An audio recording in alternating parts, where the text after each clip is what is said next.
Hello guys, welcome to the channel. So last year के हमारे पूरे प्लानिट एंड कुछ तो आसपास के प्लानिट के भी favourite Amarendra Baahubali laptop Omen 15 2021 model Amazon में लिस्ट हुआ है with approx same Helios and TUF के घर में एंड सेल में सेंध लगाने वाले कॉन्फ़िगरेशन के साथ। अब वो दिन दूर नहीं जब आप घर के आगे बाहें फैलाए बैठोगे और कुछ देर बाद आपको आपका सुंदर चांद सा रोशन चेहरा वाला लैपटॉप देवता स्वरूप कुरियर बॉय डिलीवरी करके जाएगा। खुशी में 10 रुपया देना उसको बनता है, सो भूलना मत। बट आपके इस सपने में थोड़ा सा सेंध लगाने के लिए मुझे क्षमा करें, क्योंकि आई हर्ड इस बार की ओमेन का टेम्परेचर थोड़ा खराब आया है कंपेयर टू लास्ट जेन, जहां वो बर्फ की नदियां बहा रहा था अंदर, वहीं इस बार कुछ बर्फ भाप में बदल करके कोरोना वालों की हेल्प कर रहा है। मे भी शायद ये भी एक नया फैसिलिटी दिया गया है एचपी वालों की तरफ से। अब वो तो आने के बाद ही पता चलेगा एंड सुनी सुनाई बातों पर फ्लैट्स बनाना ठीक नहीं। एनीवेज, अब बढ़ते हैं आगे एंड बात करते हैं लिस्ट हुए लैपटॉप पे। इसके दो वेरिएंट्स आए हैं इंटेल की तरफ से एंड दो आए हैं AMD की तरफ से।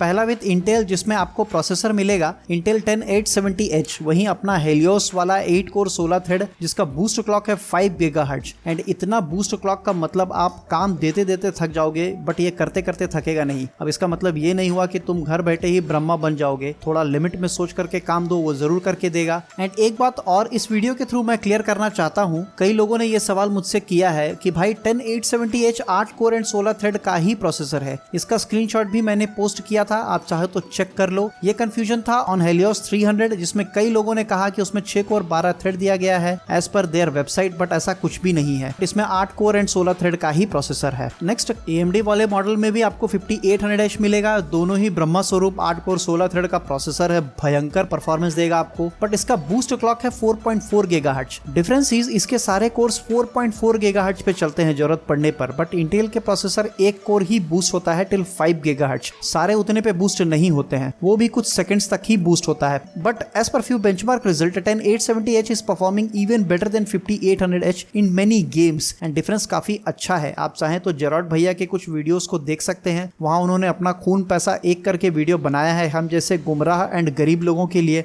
And 5800H will definitely outperform 10870H in multi-threading applications and other tasks, जहां heavy load पड़ता है प्रोसेसर पे, बट गेमिंग में थोड़ा कम हो जाता है इंटेल से। सो अगर सिर्फ गेमिंग में ही सिस्टम जलाने का प्लान है आपका, देन गो फॉर 10870H और एल्स 5800H आपके लिए अच्छा है। नेक्स्ट कलाकारी का नमूना RTX 3060 एंड RTX 3070। इसके दो मॉडल हैं इंटेल एंड AMD वाले। सैड लाइफ की TGP बता के नहीं मरे हैं अमेजॉन वाले, बट एज पर फ्यू परदेसी videos and my buddy jet strike, उसने ये कंफर्म किया है कि both GPU RTX 3060 and RTX 3070 both models AMD and Intel में आपको 100 वाट का GPU देखने को मिलेगा। एंड ये भी कि इसमें डायनामिक बूस्ट नहीं मिलता है, बट इस पर मुझे श्योरिटी नहीं है, so don't take it firmly. India में आने के बाद हमारे यहाँ परंपरा है कि उसको हमारा राष्ट्रीय पशु पक्षी से कटवाया जाए मार्केट में आने से पहले, उसके बाद ही मार्केट में उतारा जाएगा। सो पता नहीं कम होगा या ज्यादा, वैसे मैं आपको कंफर्म करूंगा कुछ दिन में जब ये मार्केट में लॉन्च हो जाएगा। बाकी अगर सच में इतना TGP है देन क्या ही कहने, इंद्रदेव भी तुम्हारे पास में आएगा अपने गेम्स का फ्रेम रेंडर करवाने के लिए। नेक्स्ट एक बात ऑब्जर्व करो कि आपको इंटेल वाले RTX 3060 मॉडल में ही सिर्फ 32 GB का इंटेल ऑप्टेन मेमोरी मिलेगा और किसी भी मॉडलवा में ये नहीं है। एंड इसी मॉडल में रैम का फ्रीक्वेंसी भी 2933 हर्ट्ज है, बाकी सब में आपको 3200 मेगाहर्ट्ज मिल रहा है। एंड इसी मॉडल में 512 GB SSD भी मिल रहा है, बाकी सब में 1 TB SSD है। सो आई गेस इसका प्राइस सेम करने के लिए उन्होंने ऐसा किया है। सो मींस इंटेल का मॉडल थोड़ा कॉस्टली होना चाहिए। नेक्स्ट 16 GB का रैम 3200 मेगाहर्ट्ज के साथ expandable up to 32 GB। Next display सब में 1080p का है, बट AMD 5800H एंड 3070 वाले मॉडल में सिर्फ QHD है। 72% NTSC सब में सिर्फ RTX 3070 एंड 10870 वाले में 45% है। आई गेस ये थोड़ा मिसप्रिंट हुआ है, वरना इतने हाई कॉन्फ़िगरेशन वाले में क्यों गरीब वाला डिस्प्ले देना, इसका कोई मतलब नहीं बनता। सो डिस्प्ले में काफी वेरिएंट्स है डिफरेंट। अगर आप 4 मॉडल्स में देखोगे तो बेटर मैं स्क्रीन पे लगा देता हूँ अलग अलग मॉडल्स के स्क्रीन के बारे में, आप उसको देख करके समझ जाओ। एंड आई एम श्योर कि कुछ तो मिस प्रिंट हुआ है अमेजॉन वाले से या फिर मेरे जैसे डेवलपर से, जो सुस्ती के कारण कॉपी पेस्ट में कुछ तो गड़बड़ कर बैठे हैं। सो विल कंफर्म वंस कोई खरीद ले बस। बट ओवरऑल डिस्प्ले काफी अच्छा दिया है, एज पर GPU दिया गया है एंड शायद मक्स स्विच के साथ भी आएगा ये सारे models. Plus it's good for all kind of content creator and art workers. Keyboard 4 zone है एंड माउस पैड भी दुनिया का चक्कर लगाने लायक बड़ा दिया गया है with num pad. 70.9 watt hour का बैटरी मिलेगा ऐसा सिर्फ एक ही मॉडल में दिया गया है, बाकी में पता नहीं, राम लक्ष्मण जाने। कूलिंग इस बार भी IR थर्मोपाइल सेंसर का ही यूज किया गया है, जो कि लास्ट टाइम यूज किया गया था, बट लास्ट टाइम इसने पृथ्वी पे ठंडा का मौसम थोड़ा ज्यादा दिन खींचने में सहायता किया था। इस बार पता नहीं क्या होता है। प्राइस बता पाना मुश्किल है क्योंकि लास्ट ईयर ओमेन को हो गया है घमंड और कॉन्फिडेंस बढ़ गया है आसमान तक। सो इस बार उसका ऐसा मानना हो सकता है कि अब वो जो भी प्राइस रखे लोग खरीदेंगे जरूर। अगर वो इसी मान्यता के साथ में प्राइस रखता है तो फिर हमें उसकी औकात दिखानी जरूरी है। अगर वो सही से प्राइस रखता है तो फिर सेल तो फिक्स है, एंड मेरे हिसाब से सही प्राइस अगर रखा जाए तो it should be 1.2 lakh onwards.